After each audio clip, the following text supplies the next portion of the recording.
Hey guys, what's going on? My name's Squid, and I'm back with another ORAS Wi-Fi battle. Now, this team I have is an NU team, and we're facing Ernie today. Ernie's a kid that I found on the Pokemon Showdown Wi-Fi chat room. So, this team I'm actually very excited about because I've actually been testing this team on Showdown quite a bit, and I have to say I'm actually really happy with it. It is a team with a purpose, which I like most of my teams to have. And just a quick breakdown, we're going with Pangoro. I'm going to be running the Assault Vest set with max HP, all that. But I do have some interesting twists to this team. Beside Pangoro, I'm going to be running with Lampent. The reason I wanted Lampent on this team was, first of all, I'm a huge fan of the Chandelier family line, and it actually walls one of the biggest threats in the NU tier, which is going to be Pyroar, being immune to dual stabs in fire and normal. And also, I know that Pyroar does get access to Dark Pulse, but with the Violite, I'm bulky enough to take that. And normally they run either like a Specs or a Scarf set, and I can actually switch into the Pangoro and take that hit really nicely, and then threaten it out with a Drain Punch and then either go for the Drain Punch or go for a knockoff, knocking off whatever's going to come in next. So that actually has a really nice synergy to it. The Golurk I actually have with me is just it's nice because I can lead with it and kind of see what my team's going to do. They're probably going to predict me for Stealth Rocks, but this is like a strictly punching Golurk here. So I do have Iron Fist and all that. And it's nice because if there are any Ferrothorns, or not Pharaohs, whatever the baby form of it. I forgot what the baby form's name was. But, or Ferroseed. That makes sense. And I do have the Elemental Punch to take that out, so I wouldn't be too worried about it. It's a really nice counter to that. Second to that is Tentacool. My used to be cool, and Tentacool is pretty much like the base of this team. It's pretty much what the whole team was based around. Just for the fact that I could have Toxic Spikes, set up Toxic Spikes, be able to rapid spin stuff away as well. And for any like flying types or things with like Levitate or Steel types, something like that, I do have the Scald, so I will be able to burn. And also I just have the Sludge Wave for a stab attack that I will be able to use later on. Especially defensive Ludicolo, I'm really becoming a fan of. It's really nice to counter Mega Audinos or things that like to set up, because I can go for a Leech Seed. I can also Scald things to burn them. Same as with the Tentacool if they're like Steel type, something with Levitate. It's really nice counter to that. Also, I do have the Grass moves for other Pokemon in there, like Kabutops or Omastar, to be 4 times super effective against them and really kind of shut them down. And then finally, to pull the team together, I do have a Choice Banded Dodrio, which I feel like I should look into maybe Choice Banding something else and throwing it on there. But I like the fact that it has the Levitate. I like the Choice Banded Brave Bird. I just need to find something that can help me counter Mega Steelix with this, because Choice Banded, even resisted, I think the most that I've even done to it is like maybe like 20%, if that. So that's something I really need to work out with. But the team works really well, and I'm just going to get right into the battle. Ernie does have a pretty solid team that he is bringing today, but we're going to see how my guys end up doing. And actually, I got to say, I'm proud. They do a lot of work.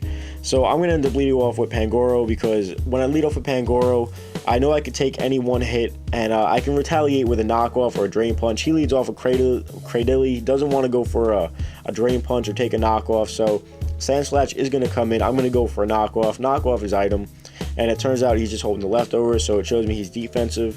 I thought he may want to set up Stealth Rocks, and if he did, I would be okay with that, because I do have Tentacool in my back pocket to rapid spin those away later. But I actually, unfortunately for him, I have the Ice Punch, which is going to be enough to take the Sandslash out, so that's really nice. And now he won't be able to rapid spin away my hazards later on. I don't really worry about the Toxic too much, just for the fact that I have Drain Punch, so I'll be able to replenish my health normally. Now Swellow comes in. Swellow is a big threat to my team. I know he's probably going to go for U-turn. He doesn't want to go for Brave Bird this early, so I can switch out into Used to Be Cool, take the hit nicely, because I am running max defense of Violate. I figured it would work well if it was a defensive Pokemon, and plus I'd have really nice bulk with a Violite for special defense, even with no investment. Now he's actually going to go into his Grumpig here. Now I'm not too sure what Grumpig does. I've never really seen one or gone against one. I have one, but it's not your average set. So I'm going to go into Ali, my Pangoro, predicting any kind of Psychic attack. He knows I'm switching out. He's going to go for a Calm Mind here. Now it turns out, according to the damage calcs, the most used Grumpig set is a Calm Mind Life Orb set, with Focus Blast. He has Focus Blast. He was going to attack me. It ends up missing, but I did do a calc in it, and it really didn't matter because even at max with +1 and a Life Orb, I only would have done about maximum 80%, minimum 60%. I'm running max HP, and I do have an Assault Vest on, so it really wouldn't have mattered too much because he does have other Pokemon that are slow enough that I could Drain Punch on later to get all my health back, such as the Cradily. So now Malamar comes in. I know Superpower is coming. I've played too many teams with Malamar to know that Superpower is always their first option. So I'm going to go into Lampent here. And he shows me that he switches out. So that shows me that he's not going for Night Slash, End, or Knockoff. So he's choiced in some way. If he's Banded, if he's Scarfed. It's nothing that... Well, actually, that helps us out a lot because now it makes him a lot easier to play around. But we end up going for the Fire Blast as the Cradily switches in. We end up burning it. Now, the burn is undesirable here because I have a plan with Toxic Spikes, which is why I'm going to make my switch out here and to use to be cool. And the reason why I didn't want the burn was because he can just recover that off. It's only going to take away about 12% each time. So I want to set up my not my Stealth Rocks. I want to set up my Toxic Spikes so I can get 2 layers up, and then Toxic would go, so it would pretty much limit it from using Recover, and it would just take away more each time. So as he does that, I'm going to set up my first layer of Toxic Spikes. He's going to go for the Recover, pretty much a scout, see what I want to do. I can't hit him with a Scald because he probably has a Storm Drain, and now, as he sees that I set up my first layer, he's probably going to try and switch out to something to get a free switch. As he switches out, I'm going to predict that, go for a Rapid Spin, get rid of the Stealth Rocks, and see what he wants to go into. Now, he's going to go into Malamar. Now, it could be Psycho Cut he's going to go in for. He could try and go for Superpower, but I really doubt that. He could just try and go for the Night Slash. So I'm definitely not going to stay. I'm going to make a switch out. And I figured if he was going to go for the Psychic Attack, I could probably take it pretty well with my Golurk. So I'm going to switch out, go into my Golurk, see what he'd like to go for. And he pulls out a trick here I wasn't expecting. He actually has the Switcheroo. So that means now I'm going to gain his choice item. So I'm not sure what he has. He's going to take my Assault Vest. I'm actually going to take his choice Scarf. So now that he does have freedom to go for Superpower, he can go for Night Slash, he can go for Psycho Cut, whatever he'd like. And the Night Slash is going to do a hefty amount to me. I'm just going to go for a Stab Shadow Punch. I figured it would do, enough where it would take him down relatively low enough. And then I want to stay in because I don't want him going for superpowers either. And at this point, Malamar is low enough where his superpowers and setting up is just not going to be an option. That's the main reason I want Toxic Spike on this team, because it stops a lot of things from setting up. And Malamar sweeps teams. I've seen it happen. I've done it myself. And the thing is a monster. So now he's going to end up going into his Mega Glalie on the double down. I figured he probably will go into his Mega Glalie on the double down, because why not? So I'm going to go into my Mega Glalie wall, which actually works pretty well, except for the fact that Mega Glalie, or just regular Glalie, has access to Earthquake, which is really nice for it, because with the speed boost and the attack boost, it actually counters fire types pretty well. And he's going to do some nice damage to me. I am going to live, and I'm just going to go for Sludge Wave. I want to get some good damage off and help cut down its time it's going to have on the field. And so that's just going to happen right there. Now, predicting his Earthquake, I'm going to switch out, because also I know that Ice is neutral on the Ludicolo, so in case you wanted to switch up moves in some case, I would still be okay to at least take a couple hits. So the Earthquake is going to happen. We do resist that, so and we do have the leftovers as well to recover a little bit of health. And I figured at this point, I'm just going to go for a Giga Drain. I want to see what he's going to do, because Scald is pretty, I'm not going to do too much. So he's going to go for Return. I thought this would do way more damage, to be honest. It really doesn't do much. I don't know if like Max Happiness just isn't there, but I was really expecting that to do a lot more, even as a neutral hit. And the one thing that I was kind of worried about is that if he would live this poison, which he is, he's going to live it on just a very, very little bit. I do not have Protect on this. And he's going to get a Mega Glalie Explosion off, and that is going to completely destroy my Ludicolo. I was thinking like, oh, I know Explosion's coming, but I really don't have anything to switch into here, because it does become Ice type. I could have went into my Lampent, but I wanted to keep that around full health. And at this point, the Ludicolo really wasn't too important, I guess, to the team, because it is pretty much wall by Cradily. So I was like, alright, that could just go. I'm going to go into my Lampent here on the double down again. I'm going to sub. He actually goes for Toxic, so that's really nice, because I didn't show him that I switched up my moves at all, so he possibly thought I could have been Scarf based on the reputation that Chandelure has, so that actually works out really nice. Now, I don't think this thing could touch me at this moment in time. I figure maybe he has a grass move, toxic, recover, some kind of stab, which it does actually, because it is a grass rock type, and it shows me that he does have the rock slide, and that is going to be enough to take out the substitute. So now I'm not really going to want to stay in here, because knowing I have no form of recovery on this. I'm not running leftovers, I'm running the Violate, and my Fire Blasts are not doing enough to take it down in 2 hits.